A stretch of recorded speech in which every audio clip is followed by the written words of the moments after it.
Selamat pagi, selamat hari Minggu, Jumat yang dikasihi Tuhan. Ada banyak hal dalam hidup kita yang membuat kita seharusnya terus-menerus memuji Tuhan. Namun, dalam praktek kehidupan kita setiap hari, kita lupa dan tidak menyadari bahwa ada campur tangan Tuhan dan karyanya dalam hidup kita. Kita bisa hidup, bisa bernafas, dan kita dapat melayani, kita dapat memiliki keselamatan dan sebagainya. Itu semua bukan karena kemauan dan kemampuan kita sendiri, tetapi karena karya Tuhan dalam hidup kita. Oleh karena itu, kita patut memuji Tuhan untuk anugerahnya bagi kita. Untuk itu kita berdiri untuk menyatakan kesediaan menyambut Dia yang hadir melalui firman-Nya di tengah-tengah persekutuan kita. Ibadah ini terjadi dalam nama Allah Bapa, Putra dan Roh Kudus. Rahmat dan damai sejahtera dari Allah, cinta kasih Yesus Kristus, persekutuan dengan Roh Kudus beserta saudara-saudara.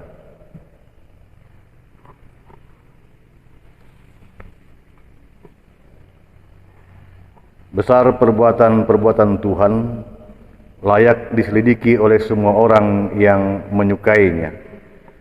Agung dan bersemarak pekerjaannya, dan keadilannya tetap untuk selamanya.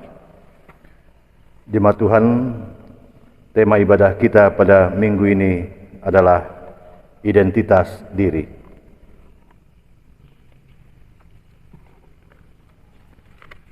Kita memuji Tuhan dari nyanyian pelengkap Kidung Jemaat nomor 27, bait yang pertama hingga bait yang ketiga.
Jemaat dipersilakan duduk kembali.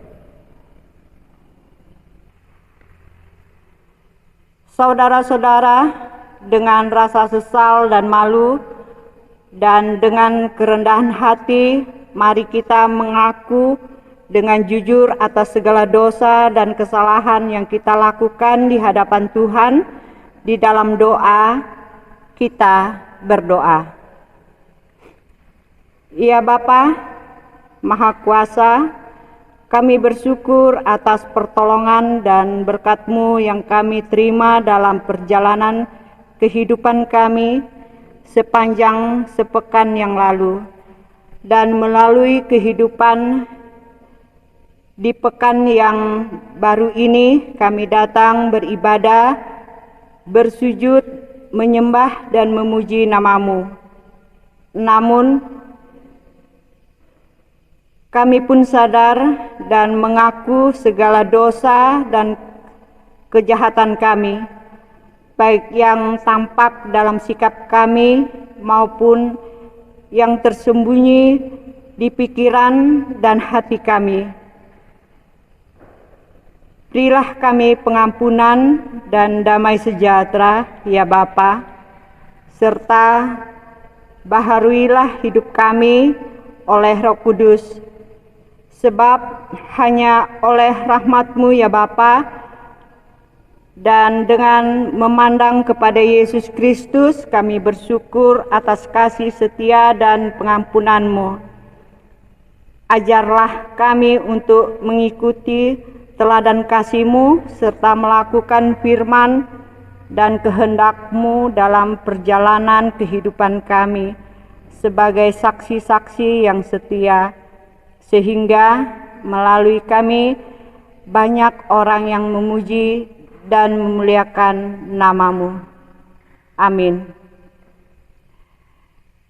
Jemaat Tuhan, mari kita memuji Tuhan.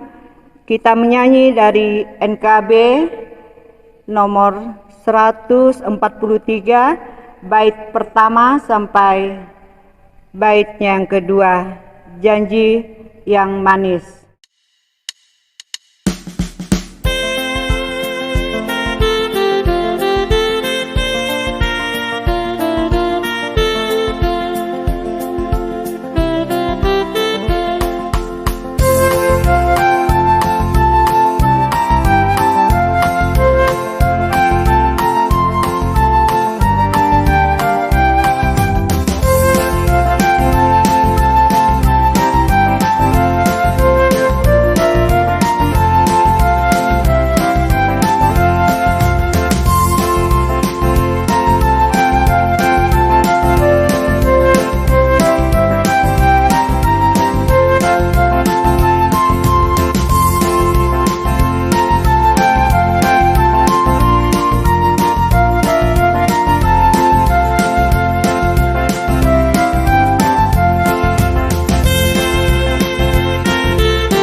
Berita anugerah. Saudara-saudara, kepada setiap orang yang telah mengaku dosa dan bertobat, disampaikan berita anugerah pengampunan seperti yang tertulis di dalam Yesaya pasal 43 ayatnya yang ke-25 yang menyatakan, Akulah dia yang menghapus dosa pemberontakanmu oleh karena aku sendiri dan aku tidak mengikat dosamu. Berdasarkan firman Tuhan itu, sebagai pelayan Yesus Kristus, kami memberitakan bahwa pengampunan dosa telah berlaku dalam nama Bapa, Anak, dan Roh Kudus.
Perintah hidup baru. Jemaat yang dikasihi Tuhan, mari kita berdiri untuk mendengarkan perintah hidup baru seperti yang tertulis dalam Injil Yohanes pasal 15 ayat 12 sampai 14 yang menyatakan, "Inilah perintahku, yaitu supaya kamu saling mengasihi seperti aku telah mengasihi kamu. Tidak ada kasih yang lebih besar daripada kasih seorang yang memberikan nyawanya untuk sahabat-sahabatnya. Kamu adalah sahabatku jikalau kamu berbuat apa yang kuperintahkan kepadamu." Demikianlah perintah hidup baru bagi kita semua. Roh Kudus menolong kita mewujudkan kemuliaan Allah dalam seluruh hidup dan kesaksian kita di dunia ini. Jemaat Tuhan, kita menyanyi dari Kidung Jemaat nomor 362, bait pertama sampai baitnya yang kedua, "Aku milikmu, Yesus Tuhanku."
Pembacaan untuk kita pada minggu ini diambil dari kitab Ulangan pasal 7 ayat 1 hingga ayat 11. Ulangan pasal 7 ayat 1 hingga ayat 11.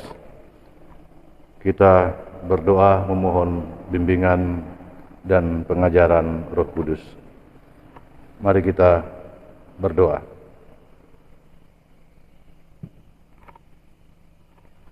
Bapa di sorga, meskipun hidup kami adalah anugerah-Mu, kami sadar bahwa kami senantiasa diperhadapkan dengan berbagai persoalan. Dan kami pun percaya bahwa di tengah-tengah persoalan itu, Engkau senantiasa menyertai kami, memberikan kekuatan, kemampuan untuk menghadapinya. Namun kami juga sadar akan keterbatasan dan kekurangan kami, bahwa ada saatnya di mana kami tidak mampu untuk mengatasi persoalan-persoalan hidup kami, dan di situ kami kembali memohon penyertaan Tuhan. Hikmat Tuhan adalah hal yang penting bagi kami untuk menghadapi, menggumuli segala persoalan itu. Oleh sebab itu, kami kembali kepadamu di dalam pembacaan dan perenungan kami, memohon penyertaan Tuhan agar kami boleh mengerti. Kuatkan dan teguhkan iman kami, agar kami senantiasa berhikmat di dalam melakukan kehendak-Mu. Berfirmanlah kepada kami mendengarkan Engkau. Dalam nama Tuhan Yesus Kristus kami berdoa. Amin. Ulangan pasal 7 ayat 1 hingga ayat 11. Sikap terhadap penduduk tanah Kanaan. Apabila Tuhan Allahmu telah membawa engkau ke dalam negeri kemana engkau masuk untuk mendudukinya, dan Ia telah menghalau banyak bangsa dari depanmu, yakni orang Het, orang Girgasi, orang Amori, orang Kanaan, orang Feris, orang Hewi, dan orang Yebus, 7 bangsa yang lebih banyak dan lebih kuat daripadamu, dan Tuhan Allahmu telah menyerahkan mereka kepadamu sehingga engkau memukul mereka kalah, maka haruslah kamu menumpas mereka sama sekali. Janganlah engkau mengadakan perjanjian dengan mereka, dan janganlah engkau mengasihani mereka.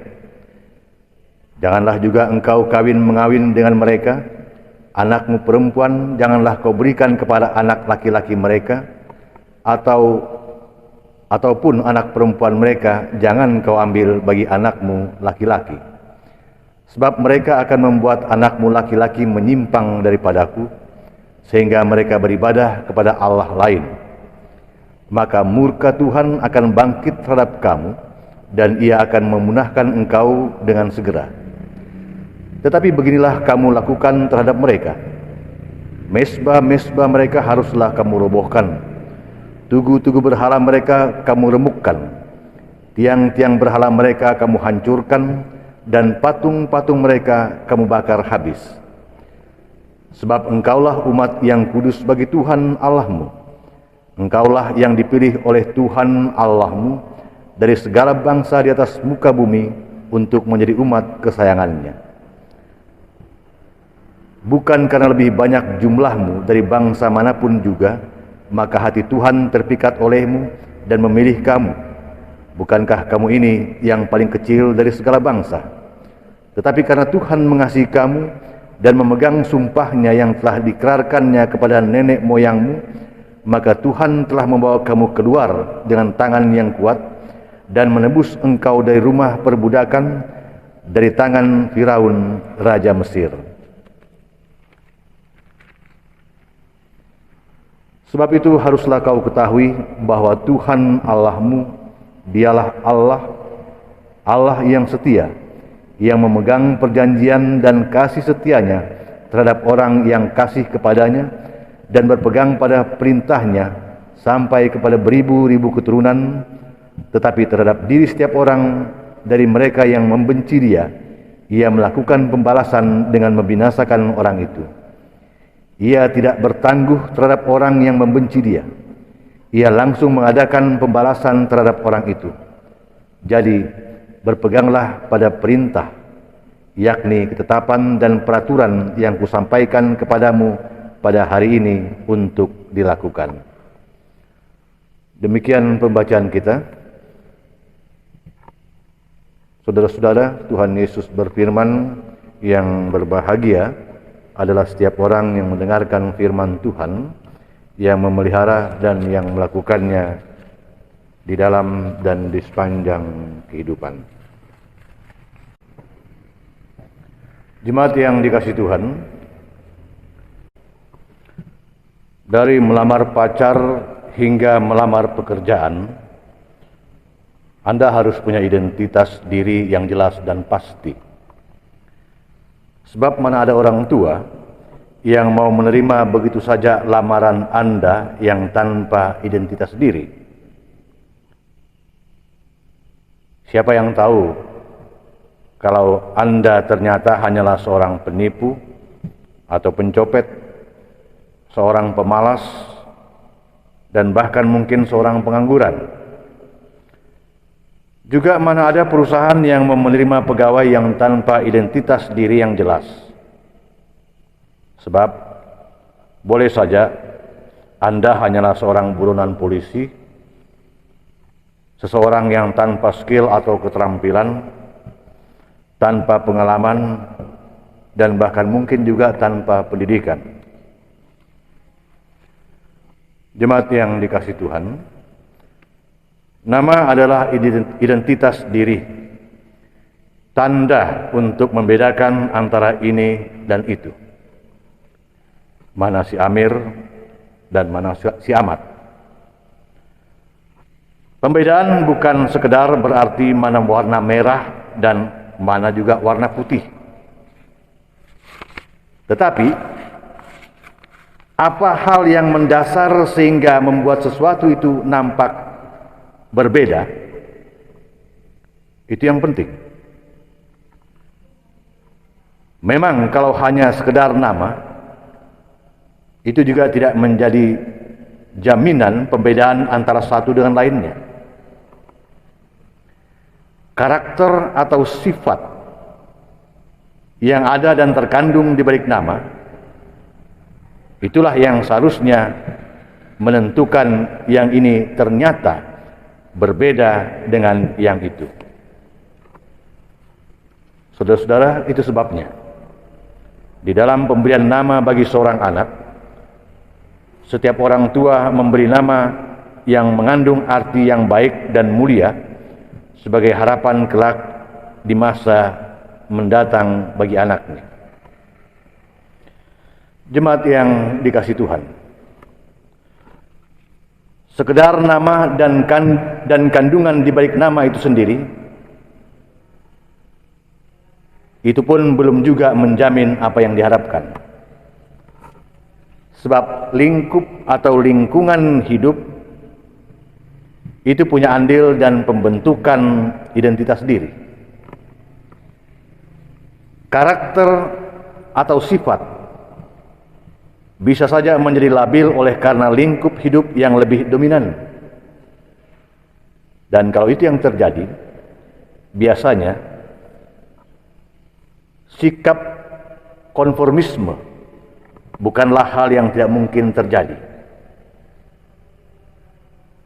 Inilah yang menjadi dasar kekhawatiran Allah terhadap bangsa Israel. Kekhawatiran Allah bukanlah kekhawatiran tanpa dasar atau tanpa alasan. Kekhawatiran itu adalah kekhawatiran yang lumrah dan logis. Sebab siapakah yang dapat bertahan atau mempertahankan nilai-nilai atau norma-norma warisan masa lalu dalam situasi yang jauh dan terus berubah?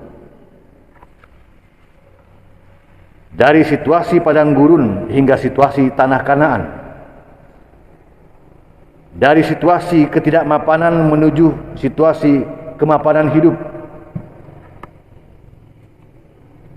dari status bangsa yang mengembara menjadi bangsa yang menetap, punya wilayah, punya pemerintahan sendiri yang jelas dan nyata. Tentu ini menjadi persoalan yang baru. Jemaat yang dikasihi Tuhan, agar identitas diri tidak larut, karakter atau sifat berubah, prinsip goyah karena gelombang perubahan, perkembangan atau kemajuan zaman, maka Musa mengingatkan bangsa Israel demikian. Apabila Tuhan Allahmu telah membawa engkau ke dalam negeri kemana engkau masuk untuk mendudukinya, maka janganlah engkau mengadakan perjanjian dengan mereka dan mengasihani mereka. Jangan mengadakan perkawinan dengan mereka. Jangan membiarkan mesbah-mesbah, tugu-tugu berhala, tiang-tiang berhala dan patung-patung mereka tetap utuh. Segala hal yang dipandang berpotensi mempengaruhi dan merubah identitas diri bangsa Israel harus dihindari dan bahkan harus dimusnahkan. Hanya satu hal yang menjadi alasan Allah agar bangsa Israel tidak merubah identitas diri mereka, yaitu sebab engkaulah umat kudus bagi Tuhan Allahmu. Engkaulah yang dipilih oleh Tuhan Allahmu dari segala bangsa di atas muka bumi untuk menjadi umat kesayangannya, bukan karena kelebihanmu, melainkan karena kelemahan dan kekuranganmu. Itu bisa dibandingkan pada ayat 6 dan ayat 7. Identitas bangsa Israel adalah umat pilihan, umat kesayangan Allah. Allah tidak membatasi atau melarang bangsa Israel untuk masuk ke dalam tanah perjanjian atau tanah Kanaan, atau lebih tepatnya memasuki dunia yang baru, tempat yang berkembang dibandingkan dengan tempat di padang gurun. Karena toh Allah sendiri jugalah yang telah berjanji kepada leluhur atau nenek moyang bangsa Israel untuk memberikan tanah Kanaan, tanah perjanjian bagi kehidupan komunitas mereka. Kalau begitu, apa persoalannya? Jemaat yang dikasihi Tuhan, persoalannya begini.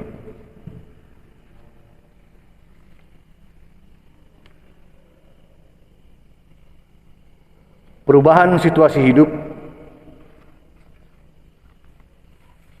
dari ketidakmapanan menjadi mapan, atau dari tidak sukses menjadi sukses, atau kalau kesuksesan itu diukur dengan kekuasaan, jabatan, dan kekayaan. Lalu kalau seseorang kelamaan duduk, biasanya sudah enggan untuk berdiri. Kalau sudah terbiasa dengan kehidupan yang sukses, maka kehidupan seperti itu wajib dipertahankan apapun caranya.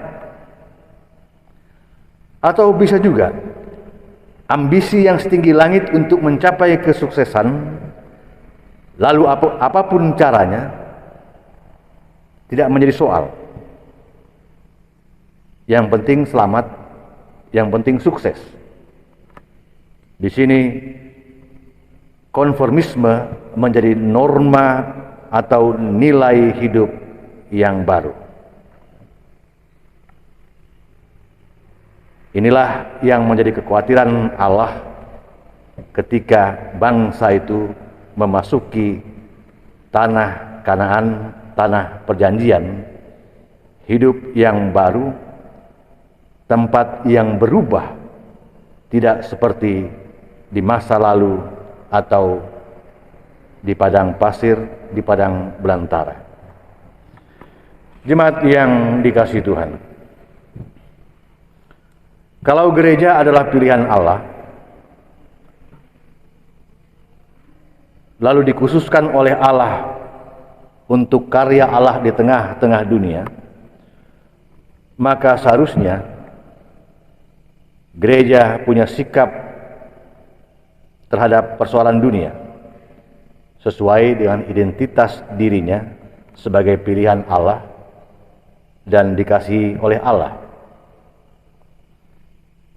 Bukan berjuang mati-matian mempertahankan kelembagaan atau organisasi dirinya sendiri.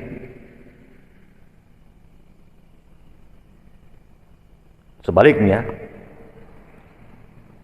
mempertahankan dan memperjuangkan keteguhan dalam kesetiaan kepada Allah yang mengasihinya dan yang telah memilihnya. Inilah identitas diri gereja. Apapun perkembangan dunia yang terus berubah, gereja tentunya tidak mengambil jalan konformisme, ikut-ikutan, yang penting selamat, yang penting sukses. Tetapi gereja harus menyuarakan suara kenabiannya sesuai dengan identitasnya adalah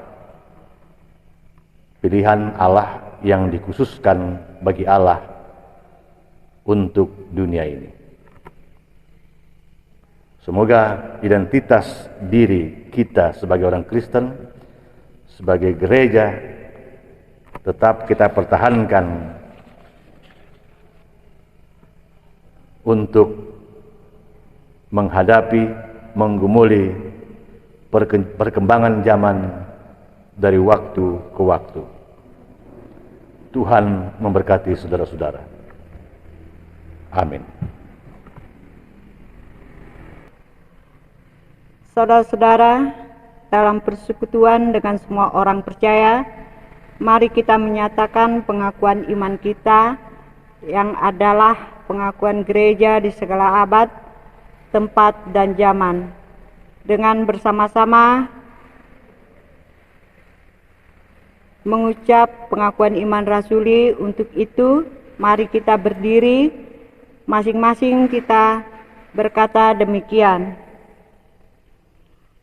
Aku percaya kepada Allah Bapa yang Maha Kuasa, Khalik langit dan bumi, dan kepada Yesus Kristus, Anaknya yang tunggal Tuhan kita, yang dikandung daripada Roh Kudus, lahir dari anak darah Maria, yang menderita di bawah pemerintahan Pontius Pilatus, disalibkan, mati dan dikuburkan, turun ke dalam kerajaan maut.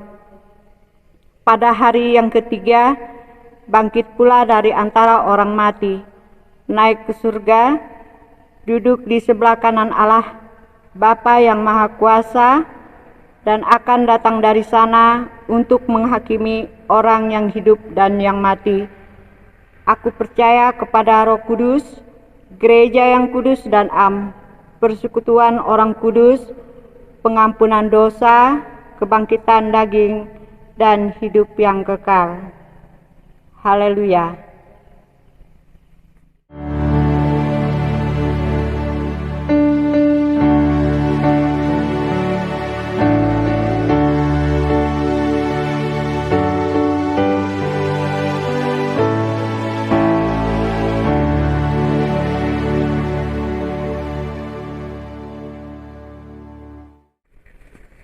Jemaat dipersilakan duduk kembali.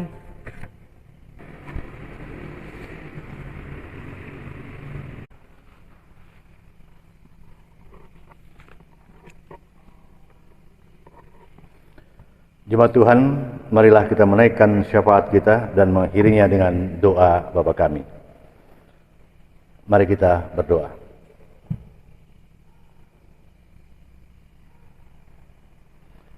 Bapa di sorga,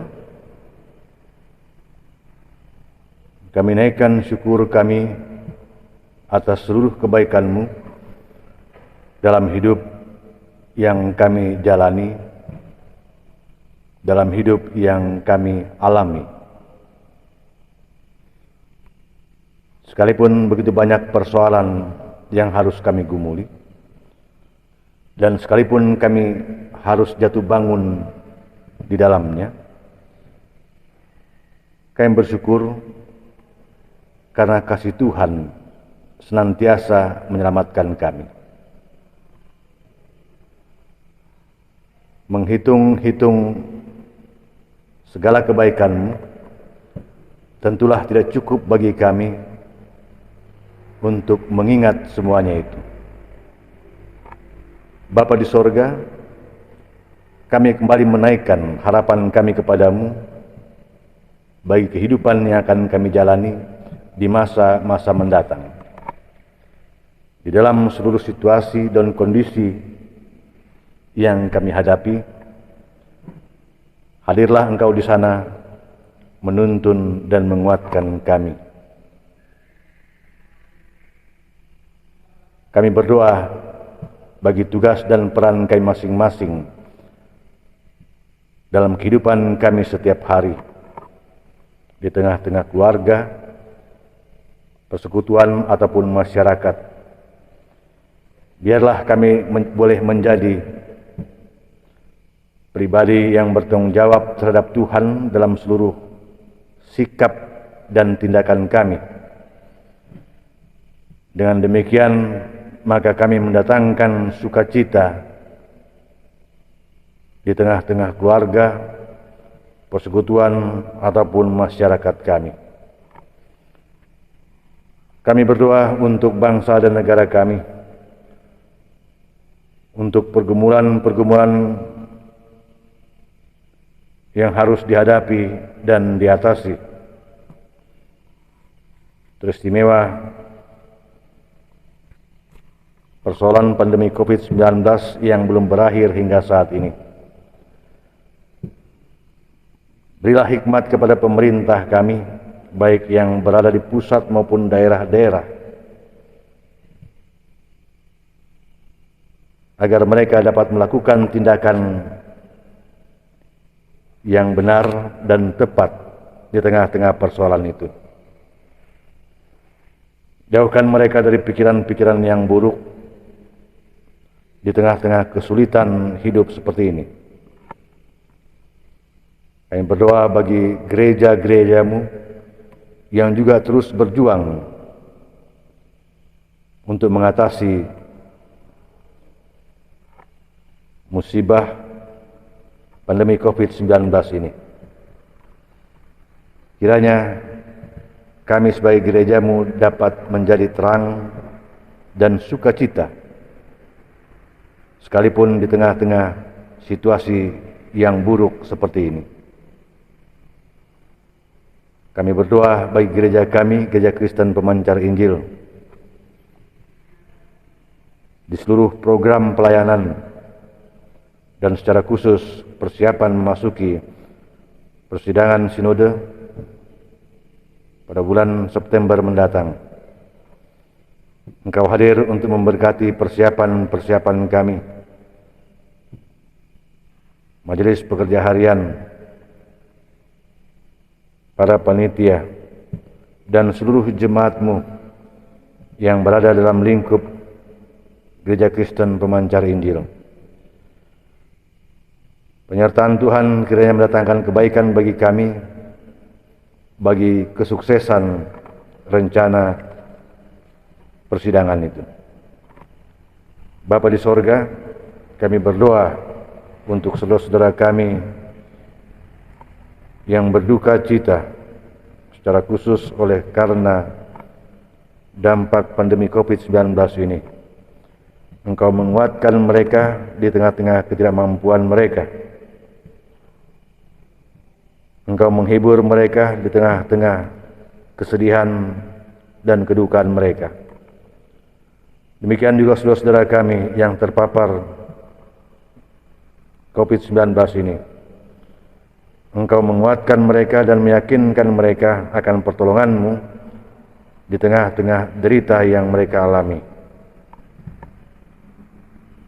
Bagi kami, bagi saudara-saudara kami yang berada dalam kekuatan yang baik di tengah-tengah pandemi ini, kiranya juga memiliki kesadaran yang baik untuk menghindari demi berlalunya pandemi COVID-19 ini dari kehidupan kami. Berikan kami hikmat dan pengertian Tuhan atas musibah ini. Ajar kami untuk tidak mencari-cari kesalahan, tetapi berpikir secara bijaksana untuk mengatasi persoalan itu. Mungkin banyak dosa yang kami lakukan di tengah-tengah musibah pandemi COVID-19 ini. Tuhan berkenan mengampuni kami. Kehidupan kami di masa-masa mendatang, tetaplah Engkau memberikan kami pengharapan agar kami tidak kehilangan semangat untuk menjalani kehidupan kami dari hari ini hingga di hari-hari mendatang. Sertai kami untuk kehidupan kami sepanjang hari ini. Inilah syafaat kami yang kami naikkan dalam nama Tuhan kami Yesus Kristus yang telah mengajar kami berdoa. Bapa kami yang di sorga, dikuduskanlah nama-Mu. Datanglah kerajaan-Mu, jadilah kehendak-Mu di bumi seperti di sorga. Berikanlah kami pada hari ini makanan kami yang secukupnya, dan ampunilah kami akan kesalahan kami, seperti kami juga mengampuni orang yang bersalah kepada kami. Dan janganlah bawa kami ke dalam pencobaan, tapi lepaskanlah kami daripada yang jahat. Karena Engkau yang punya kerajaan dan kuasa dan kemuliaan sampai selama-lamanya. Amin. Saudara-saudara, sebagai wujud pengakuan kita bahwa Kristus adalah Tuhan yang datang menyelamatkan, dengan kesetiaannya memberi diri untuk Tuhan pakai menjadi alat kemuliaannya, dan memberi persembahan juga adalah bentuk kesetiaan kita dalam memberi dukungan terhadap pekerjaan memuliakan namanya. Mari kita memberi dan dengarlah nas Alkitab dari Yakobus pasal 1 ayatnya yang ke-17 yang menyatakan setiap pemberian yang baik dan setiap anugerah yang sempurna datangnya dari atas, diturunkan dari Bapa segala terang. Padanya tidak ada perubahan atau bayangan karena pertukaran. Tuhan memberkati saudara dan persembahan saudara. Sementara persembahan dikumpulkan, kita mengiringi dengan nyanyian PKJ nomor 147 bait pertama dan kedua. Di sini aku bawa Tuhan.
Saudara-saudara, mari kita berdiri untuk menyerahkan persembahan kita dalam doa kepada Tuhan.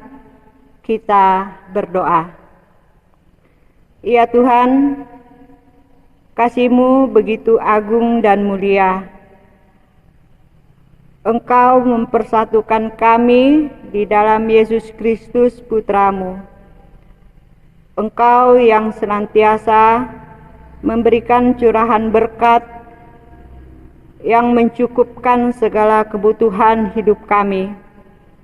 Kini terimalah persembahan yang kami serahkan dalam ungkapan syukur atas kebaikan-Mu sepanjang hidup kami. Ajarlah kami untuk terus melayani dan menyatakan kasih-Mu bagi sesama dan semua orang. Terpujilah Engkau selama-lamanya. Amin.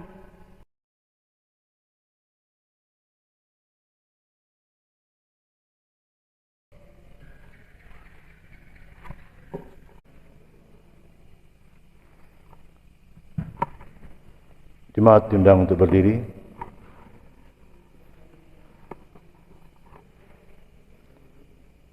Pergilah dengan damai sejahtera Allah ke tengah-tengah kehidupanmu hari ini dan hari-hari mendatang.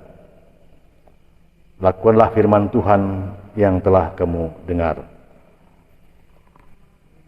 Kita memuji Tuhan dari nyanyian Kidung Jemaat 440, bait yang pertama dan bait yang ketiga.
Jemaat Tuhan, arahkanlah hati dan pikiranmu kepada Tuhan dan terimalah berkat-Nya. Tuhan memberkati kamu dan melindungi kamu. Tuhan menyinari kamu dengan wajah-Nya dan memberi kamu kasih karunia. Tuhan menghadapkan wajah-Nya kepada kamu dan memberi kamu damai sejahtera.